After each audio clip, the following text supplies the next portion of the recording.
تو اس میں اللہ تعالیٰ نے بحث انہیں مخاطب کیا تھا کہ تم تو کتاب پڑھنے والے ہو، پھر تم کیوں منہ کر رہے ہو۔ اس میں ایک بات کی طرف اشارہ کر دی ہوں کہ یہودیوں نے سب سے بڑا کام یہ کیا تھا، اس میں توریت میں آپ صلی اللہ علیہ وسلم کی خوبصورتی کی، آپ صلی اللہ علیہ وسلم کے اوصاف کا ذکر کیا تھا کہ وہ آیت اس کی ترجمہ تو مجھے نہیں آتا، تفصیل کچھ ایسے ہے کہ اس میں ذکر کیا کہ ایک عربیوں میں ایک محمد پیدا ہوگا جو بہت زیادہ خوبصورت ہوگا، سبحان اللہ، اور وہ بہت خوبصورت ہوگا، نرم مزاج ہوگا، اور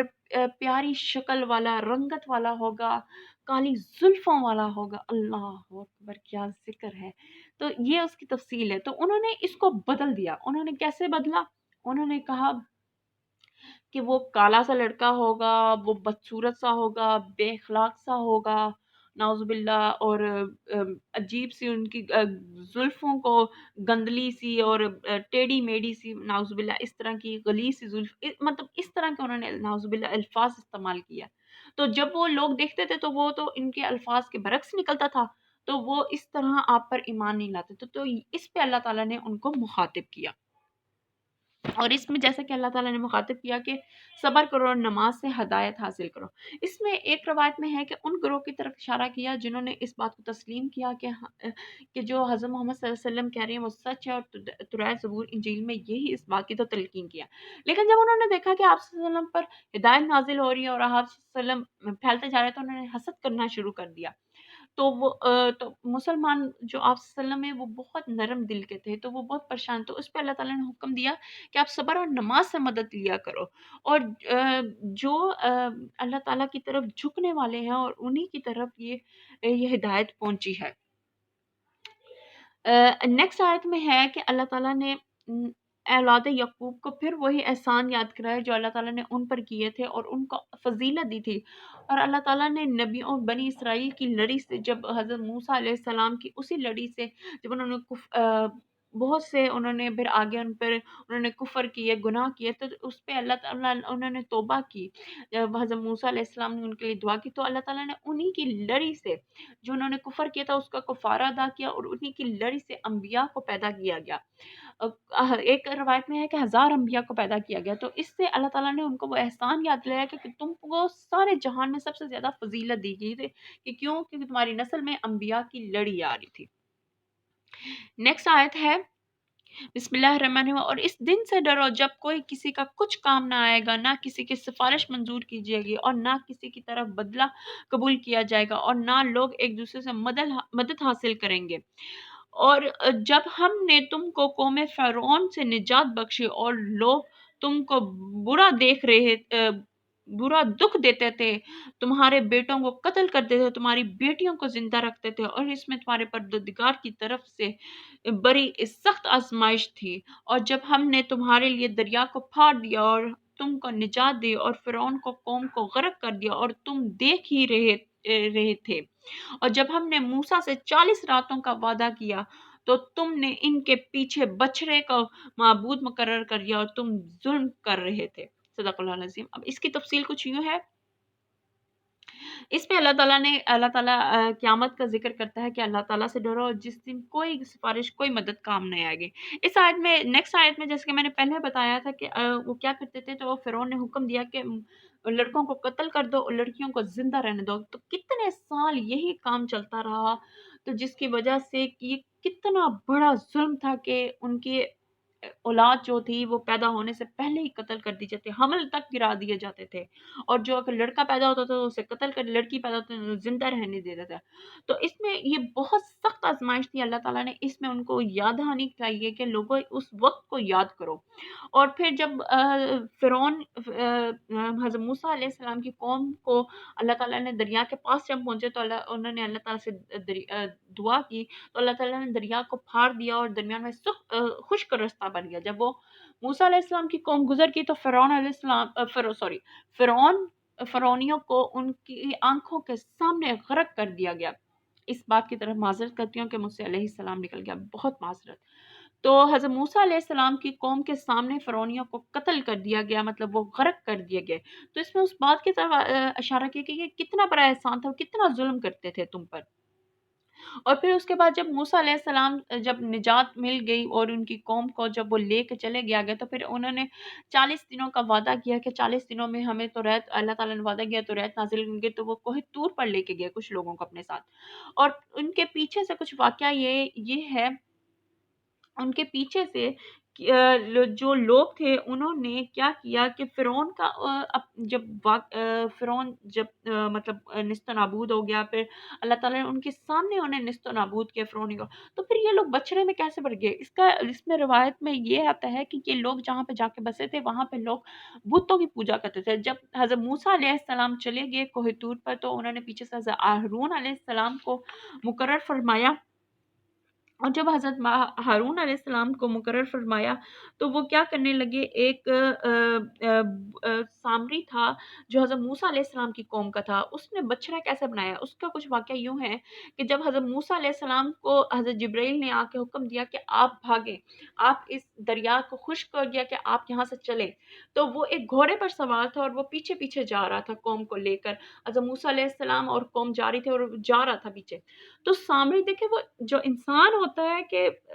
ایک اگر نیک بندے کے ساتھ مل جائے تو کیا دریا بھی پار ہو جاتا ہے، لیکن اس کے ذہن میں اگر فطور ہو تو وہ فطور رہتا ہی رہتا ہے۔ سامری تھا، اس نے دیکھا جب حضرت جبریل علیہ السلام چل رہے ہیں، تو جو چلتے تھے، جو مطلب حضرت جبرائیل علیہ السلام تو فرشتہ ہیں اللہ کے مقرر کردہ، جب وہ چلتے تھے گھوڑے پر تھے، جب وہ چلتے تھے، جو گھوڑے کی جب ٹیک بجتی تھی تو اس میں سے ایک روشنی نکلتی تھی اس مٹی سے، اور وہ چمکتی تھی۔ تو اس نے کیا کیا، وہ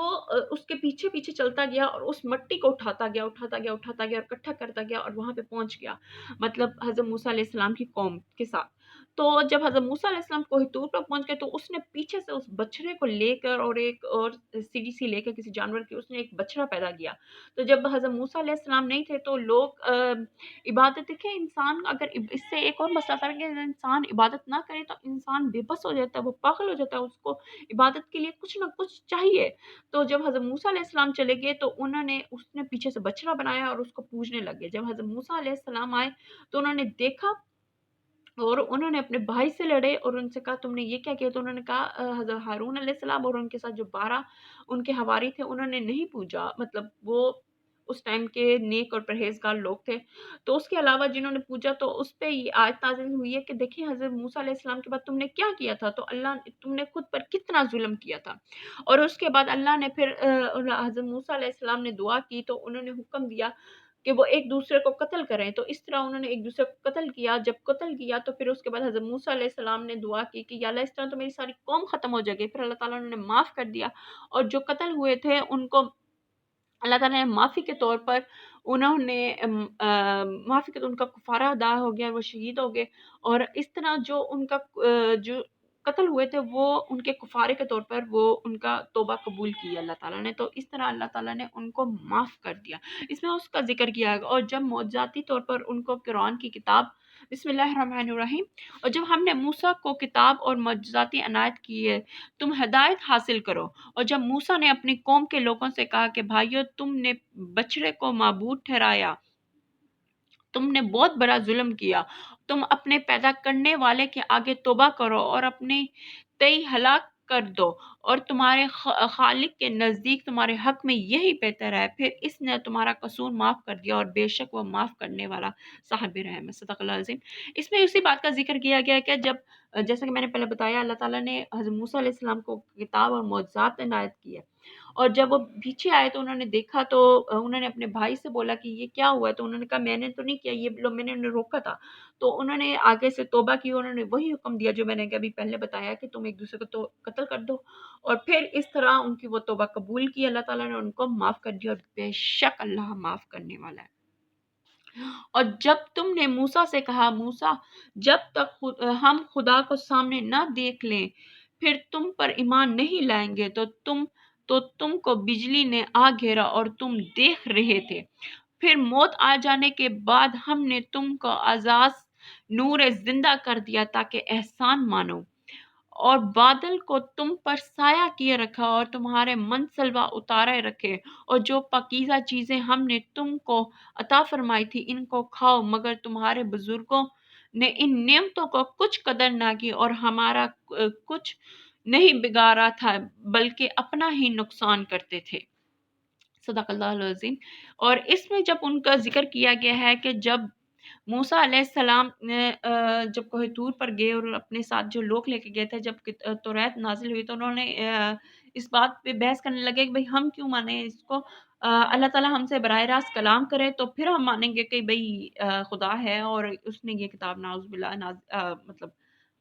وہ اس بات کو مانتے ہی نہیں تھے کہ آپ پر نازل کی۔ تو اس پر اللہ تعالیٰ کو غصہ آیا اور اللہ تعالیٰ نے ایک گرج کی بجلی چمک پیدا کی اور جس سے وہ غرق ہو گئے۔ تو اس کے بعد جب وہ اللہ تعالیٰ نے ان کو سزا کے طور پر مار دیا تو اس پہ حضرت موسیٰ علیہ السلام نے دعا کی کہ یا اللہ جب میں بنی اسرائیل کے پاس واپس جاؤں گا تو وہ تو مجھ سے پوچھیں گے، میں ان سے کیا کہوں گا؟ وہ تو مجھ پہ الزام لگائیں گے، وہ اس بات کو نہیں مانیں گے، انہوں نے کہنا ہم نے تو آنکھوں سے دیکھا ہی نہیں ہے، تو میں تو وہاں پہ جھوٹا ثابت ہو جاؤں گا، تو میرے لیے بہت مسئلہ پیدا ہوگا۔ تو انہوں نے اللہ تعالیٰ سے دعا فرمائی، رحم کی، تو اللہ تعالیٰ نے اپنے حکم سے ان کو دوبارہ زندہ کیا۔ اس پہ ایک مسئلہ یہ بھی ہے کہ دیکھیں ہم کہتے ہیں کہ اللہ تعالیٰ ہمیں کیسے زندہ کرے گا، دیکھیں اللہ تعالیٰ نے انسان کو اس بات میں اس آیت میں یہ بھی یاد کرایا کہ اللہ تعالیٰ نے پہلے تمہیں مارا پھر تمہیں زندہ کر دیا۔ تو اللہ تعالیٰ کو قدرت ہے، وہ چاہے 1000 بار لاکھ کروڑ بار انسان کو مارے اور زندہ کرے، ہم کیوں نہ قیامت پر یقین کریں۔ اور اس کے بعد جب اللہ تعالیٰ جب وہ بنی اسرائیل کے لوگ وہ جس جگہ پہ گئے تھے وہ ویران جگہ تھی، تو وہاں پہ سائے کے لیے اللہ تعالیٰ نے کتنے سال، ایک روایت میں آتا ہے 40 سال ان پر بادل سایہ کرتے رہے اور ان پر من سلوا اترتا رہا اور وہ کھاتے رہے۔ اور ان کی جو بزرگ تھے انہوں نے اس نعمت سے انکار کیا، وہ کہتے تھے کہ ہم خود اپنا رزق تلاش کرنا چاہتے ہیں، ہم ایک جو رزق ہے اس سے استفادہ نہیں فرما سکتے۔ تو اس پہ اللہ تعالیٰ نے کہا کہ اس سے ہمارا کیا بگڑا، انہوں نے خود کا ہی نقصان کیا۔ اگلی آیت پہ جاتے ہیں، بسم اللہ الرحمن الرحیم۔ اور جب ہم نے ان سے کہا کہ گاؤں میں داخل ہو جاؤ اور اس میں جہاں سے چاہو خوب کھاؤ، اور اور دروازے میں داخل ہونا تو سجدہ کرنا اور حتیٰ کہنا ہم تمہارے گناہ معاف کر دیں گے اور نیکی کرنے والوں کو زیادہ دیں گے۔ اور جو ظالم تھے انہوں نے اس لفظ کو جس کا ان کا حکم دیا تھا بدل کر اس کی جگہ اور لفظ کہنا شروع کر دیا، پس ہم نے ان ظالموں پر آسمان کی طرف سے عذاب نازل کیا کیونکہ نافرمانی کیے جاتے تھے۔ صدق اللہ العظیم۔ اس میں اس آیت کی طرف ذکر کیا گیا ہے کہ جب مسلمانوں کو جب بنی اسرائیل کو اللہ تعالیٰ نے حکم دیا کہ ایک گاؤں تھا کہ اس پہ جاؤ اور وہاں پہ جا کے کھاؤ پیو، اور وہاں پہ جا کے جہاد کا حکم دیا گیا کہ وہاں پہ اسلام اس زمین کو آباد کرو، تو وہ جب وہاں پہ گئے اور وہاں پہ جا کے جب اللہ تعالیٰ نے ان کو آباد کرنے کا حکم دیا تو وہ جہاد کیا تو وہ انہوں نے آباد کر لیا۔ جب اللہ تعالیٰ نے حکم دیا کہ جب تم اندر داخل ہو اس گاؤں میں تو ادب و احترام کے ساتھ داخل ہونا اور اللہ تعالیٰ کا شکر کا وہ جو کلمات ہیں اللہ تعالیٰ کا شکر کے کلمات ادا کرنا ہے۔ اور وہ کلمات کچھ اس کی ترجمہ مفہوم یہ ہے کہ اللہ تیرا شکر ہے کہ تو نے ہمیں اس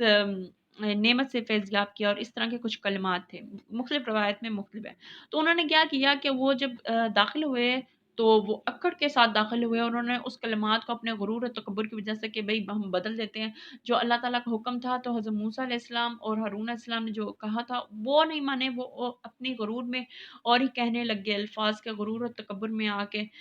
ہم ہی آزاد کرنے والے، کچھ اس طرح کے تھے، مختلف روایت میں مختلف ہے، تو اس طرح کے الفاظ تھے مطلب۔ تو اس میں ایک مسئلے یہ بھی یاد دلایا جا رہا ہے کہ فتح مکہ کے طور پر جب آپ صلی اللہ علیہ وسلم مکہ میں داخل ہوئے تھے تو آپ صلی اللہ علیہ وسلم کا سر جھکا ہوا تھا، تو دیکھیں کیا امام الانبیاء کی شان تھی کہ وہ کس قدر پاکیزہ، سبحان اللہ، بس الفاظ نہیں ہیں کہنے کے لیے۔ تو اللہ تعالیٰ نے ان کے تو اس میں اس بات کی طرف اشارہ کر دیا گیا کہ سجدہ کرنا اور حتیٰ کہ بلکہ انہوں نے نہیں کیا، پھر بھی اللہ تعالیٰ نے ان کے گناہوں کو معاف کر دیا، اور جو اللہ تعالیٰ نے الفاظ کیے تھے انہوں نے اس کا الٹ کیا تو اللہ تعالیٰ نے آسمان کی طرف سے ان پر عذاب نازل کیا اور وہ نافرمان ہوں گے۔ آخری آیت ہے، بسم اللہ الرحمن الرحیم۔ اور جب موسیٰ نے اپنی قوم کے لیے خدا سے پانی مانگا تو ہم نے کہا کہ اپنی لاٹھی پتھر پر مارو، انہوں نے لاٹھی ماری اور پھر اس میں سے 12 چشمے پھوٹ گئے، اور تمام لوگوں نے اپنا گھاٹ معلوم کر کے